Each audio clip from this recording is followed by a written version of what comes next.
S மக்களே, big pass second promo வந்துருச்சு. நம்ம எதிர்பார்த்தது தான். டாஸ்கில் சண்டை வரும்னு தெரியும். இன்னும் லைவில் டாஸ்க் ஆரம்பிக்கலை.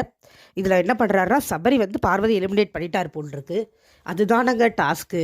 இந்த பார்வதிக்கும் திவாகருக்கும் எப்போங்க டாஸ்க்கு கேம் எல்லாம் புரிய போகுது. பர்சனல் வெஞ்சன்ஸ் ஆமாம். அப்படி தானே விளையாடணும். ஒருத்தவங்களை எலிமினேட் பண்ணி தானே விளையாட முடியும். அவங்களுக்கு யார் ஆகலையோ அவங்கள தான் எலிமினேட் பண்ண முடியும். சபரி வந்து பார்வதியோட இதை எடுத்து எலிமினேட் பண்ணிட்டாரு போல் இருக்கு.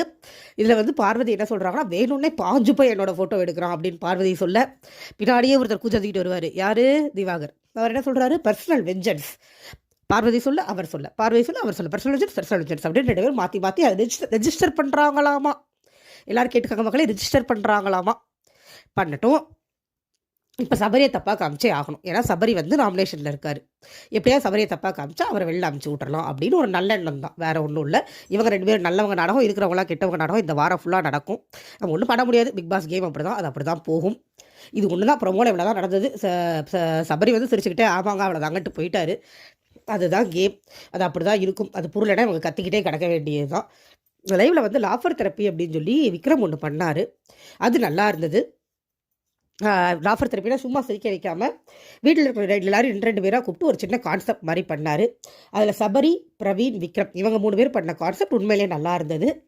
அதுக்கப்புறமா சுபிக்ஷா போய் தேவையில்லாமல் காமெடி பண்ணுறேன்னு பஜாரி பவாரின்னு பார்வதின்னு சொல்லிட்டாங்க. எப்போ போல பார்வதி அஃபண்ட் ஆகி அந்த இடத்துல பெருசாக்கத்தில், பட் அது சொல்லாத ஒரு 50 தடவை ரெஜிஸ்டர் பண்ணாங்க சுபிக்ஷா அப்படி சொன்னதை. இந்த ரெஜிஸ்ட்ரேஷன் கேம் மட்டும்தான் இவங்க விளையாடுறாங்க. But it's okay. அவங்க சுபிக்ஷாவும் தேவையில்லாமல் போய் பார்வதியை தொட்டிருக்க வேண்டாம், வேறு எதையாவது வச்சு கண்டென்ட் எடுத்துருந்துருக்கலாம். அப்புறம் அதில் திவாகர் எப்போம்போல ஒரு பயங்கரமான ஒரு காமெடி ஒன்று பண்ணார். பிரவீன் பெர்ஃபார்ம் பண்ணிட்டு போனதுக்கப்புறமா, இதே மாதிரி நீங்கள் நேற்று பண்ணியிருந்துருக்கலாம், நேற்று பதட்டப்பட்டீங்க. எப்பா, இவர் நடிப்பை பற்றி பேசும்போது கேட்க முடியல நிஜமாவே. அங்கே இருக்கிறவங்கெல்லாம் ஆக்டர்ஸ், இவருக்கு அதெல்லாம் புரிய போகிறதே கிடையாது.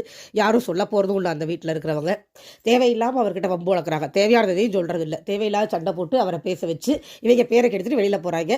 இந்த வாரம் வெளியில் போகிறது அநேகமாக எஃப்ஜேவாக இருக்கும்னு நினைக்கிறேன். அவர் போகிறது கரெக்ட் தான். ஏன்னா அவர் கொஞ்சம் கூட நாவடக்கமே இல்லை. யாரோ எப்படியோ இருந்துட்டு போட்டும் நமக்கு நாவடக்கம் இருக்கணும். அண்ட் விக்ரம் சூப்பராக பண்ணார். எல்லாருக்கும் சூப்பராக சொல்லி கொடுத்தாரு. கவனிக்கிறவங்க கவனித்து புரிஞ்சுக்கிட்டு இருப்பாங்க. அடுத்த ப்ரோமோவில் சந்திக்கலாம். Bye by.